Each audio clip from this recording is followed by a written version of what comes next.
नमस्कार दोस्तों, देश के लाखों पेंशन भोगियों के लिए इस वक्त की बड़ी खबर निकलकर सामने आ चुकी है। पेंशन बढ़ोतरी का इंतजार कर रहे लाखों सरकारी कर्मचारी और साथ ही ईपीएस नाट्यवा पेंशन धारकों के लिए इस वक्त की बड़ी खबरें निकलकर सामने आ चुकी है। जी दोस्तों, अभी मीटिंग के बाद आप सभी के लिए बड़ी खबर आई है। कर्मचारियों को बहुत ही बड़ी खुशखबरी मिली है। एक साथ दो बड़े तोहफे, दो बड़ी खुशखबरी आप सभी के लिए बताई जा रही है। तो आखिरकार क्या बड़े तोहफे, क्या बड़ी खुशखबरी है, इसके बारे में आज की इस वीडियो के अंदर बात करने की कोशिश करेंगे। साथ ही दोस्तों, पेंशन धारकों के लिए खुशखबरी भरा आदेश जारी हो चुका है। केंद्रीय पेंशन लेखा कार्यालय ने पेंशन धारकों को शानदार तोहफा दिया है। पेंशन धारकों की जिसके तहत बल्ले बल्ले होने वाली है, इसको लेकर भी आज की इस वीडियो के अंदर बात करेंगे। वहीं दोस्तों, यहाँ पर जो है वरिष्ठ नागरिकों की पेंशन में यहाँ पर आप सभी के लिए नया अपडेट आया है। तो आखिरकार आप सभी की पेंशन को लेकर नया अपडेट क्या आया है। और साथ ही दोस्तों, एम्प्लॉयज प्रोविडेंट फंड ऑर्गेनाइजेशन यानी कि कर्मचारी भविष्य निधि संगठन ने यहाँ पर करोड़ों प्राइवेट और सरकारी कर्मचारियों के लिए बड़ी राहत दी है। तो आखिरकार ईपीएफओ ने क्या राहत दी है, इसके बारे में आज की इस वीडियो के अंदर बात करेंगे।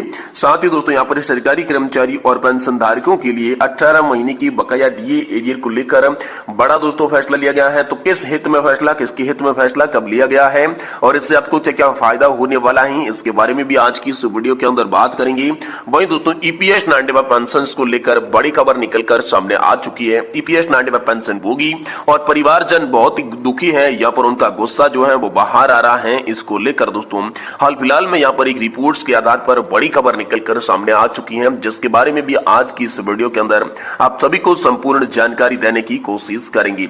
इसलिए आप सभी पेंशन धारकों से निवेदन करते हैं कि दोस्तों, आज की इस वीडियो को आप लास्ट तक जरूर देखें, तभी आपको जो संपूर्ण जानकारी और पूरा मामला समझ में आएगा कि आखिरकार पेंशन धारकों के लिए क्या बड़ी खुशखबरी निकलकर हाल फिलहाल में सामने आ रही है। तो चलिए बिना किसी देरी के अंदर वीडियो में यहाँ पर जो है खबरों का सिलसिला शुरू करते हैं। देखिए दोस्तों, अब सभी के लिए अभी बड़ी मीटिंग के बाद बड़ी खबर निकलकर सामने आ रही है। कर्मचारियों को मिली बड़ी खुशखबरी, एक साथ सबको मिली दो बड़ी खुशखबरी। जी दोस्तों, कर्मचारियों के लिए डबल तोहफा है, एक साथ से बड़ी खुशखबरी मिली है। जी दोस्तों, हाल फिलहाल में आप सभी के लिए पेंशन के तमाम मुद्दों को सॉल्व करने के लिए बड़ी मीटिंग का आयोजन नेशनल एजुटेशन कमेटी के द्वारा किया गया।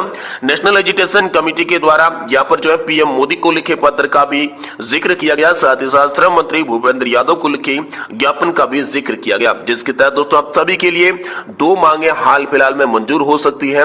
पहली मांग पेंशन बढ़ोतरी से संबंधित है। वहीं दोस्तों, दूसरी जो सरकारी कर्मचारी है, जो पेंशन धारक है, उनकी मेडिकल सुविधा यानी कि यहाँ पर जो है आप सभी के लिए हॉस्पिटल फैसिलिटीज को लेकर दोस्तों बड़ी खबर आ रही है कि दोनों जो मांगे हैं उन पर सहमति बन सकती है और पेंशन धारकों को दो बड़ी खुशखबरी देखने को मिल सकती है। इसको लेकर बड़ी खबर हाल फिलहाल में आप सभी के लिए सामने आ चुकी है। अगली बड़ी खबर की बात करें तो दोस्तों, पेंशन धारकों के लिए खुशखबरी है।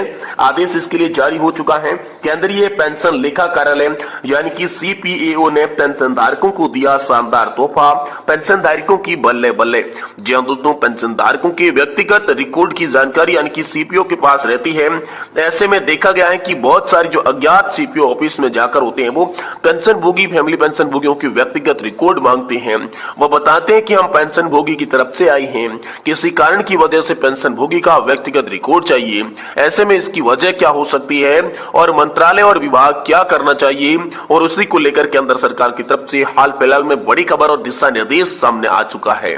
जी दोस्तों, पेंशन धारकों के व्यक्तिगत रिकॉर्ड मांगने की वजह क्या हो सकती है, पेंशन धारकों के व्यक्तिगत रिकॉर्ड कैसे दे सकता है, तो दोस्तों भविष्य में क्या खतरा हो सकता है, पूरी खबर को जानेंगे। दोस्तों, उससे पहले चलिए जान लेते हैं कि आखिरकार पेंशन धारकों के व्यक्तिगत रिकॉर्ड मांगने की वजह क्या हो सकती है। देखिए, पहली बात की जा रही है मुकदमेबाजी या फिर परिवार की कलह की वजह से। देखिए, कभी कभी किसी पेंशन भोगी के ऊपर मुकदमा चलत होता है या परिवार की कलह से, जैसे उनका परिवार के मुख्य रूप से पत्नी जानना चाहती है कि पेंशन भोगी नॉमिनी किसको बनाया है, या फिर किसी अन्य के कारण पेंशन भोगी व्यक्तिगत रिकॉर्ड मांगती है।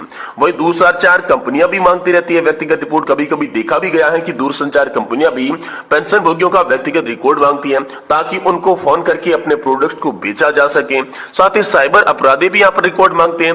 कभी कभी साइबर अपराधी घर का मेंबर बन के आते हैं, पेंशन धारक का पर्सनल डेटा मांगते हैं ताकि उनके साथ ठगी की जा सके। साइबर अपराधियों की नजर में पेंशन धारकों के ऊपर रहती है। किसी भी तरह से उनका व्यक्तिगत रिकॉर्ड वो लेना चाहती हैं, उनका डेटा लेकर वो फोन करना चाहते हैं। सभी इंफॉर्मेशन उनके पास होने से पेंशन भोगी उनको विभाग का अधिकारी समझ बैठते हैं और इस प्रकार से वे ठगी को अंजाम देते हैं। साथ ही केंद्र सरकार ने यहाँ पर जो है इसके लिए दिशा निर्देश जारी किए हैं।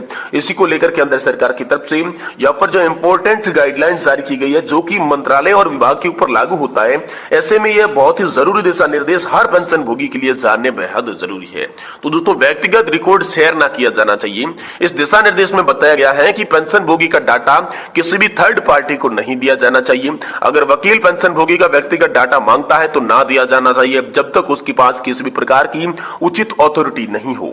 सभी मंत्रालय और विभाग को भी आदेश जारी किया गया है कि पेंशन भोगी का डाटा तब तक ना दिया जाना चाहिए जब तक पेंशन भोगी उसकी अथॉरिटी ना दे, और साथ ही पेंशन भोगी या फिर फैमिली पेंशन भोगी तब तक ऑब्जेक्शनल सर्टिफिकेट नहीं मिल जाता तब तक उनका व्यक्तिगत रिकॉर्ड किसी थर्ड पार्टी को नहीं देना चाहिए। और अगर पुलिस या फिर वकील व्यक्तिगत रिकॉर्ड पेंशन भोगी का मांगते हैं तो उससे केस में उनका रिकॉर्ड नहीं देना चाहिए जब तक कोई उचित अथॉरिटी की तरफ से लेटर ना दिया जाए।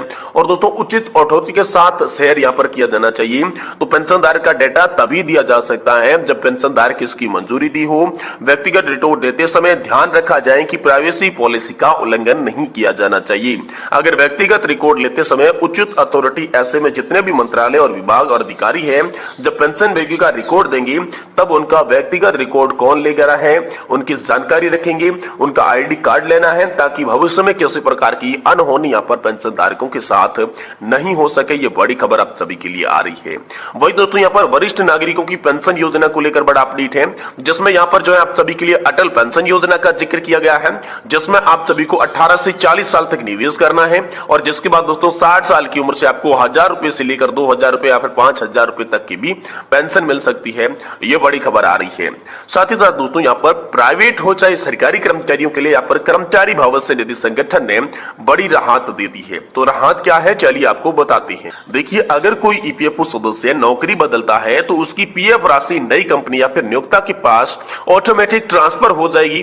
पुराने से नई कंपनी में पीएफ ट्रांसफर कराने के लिए फॉर्म 31 नहीं भरना होगा और इससे करोड़ों सरकारी और प्राइवेट कर्मचारियों को राहत मिली है। यानी कि आप सभी का पीएफ जो अकाउंट है वो ऑटोमेटिक ट्रांसफर हो जाएगा। इसके लिए आपको कोई फॉर्म भरने की सुविधा नहीं देनी होगी। यहाँ पर जो है तो ईपीएफओ के अंदर यहाँ पर जो है बहुत ही अच्छा काम ये कर्मचारी और पेंशन धारकों के लिए कर दिया है।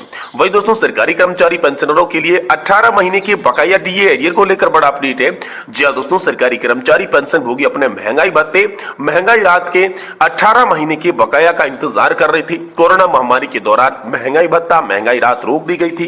केंद्र सरकार ने जनवरी 2020 से जून 2021 तक का 18 महीने के लिए डीए और डीआर का भुगतान रोक दिया गया था।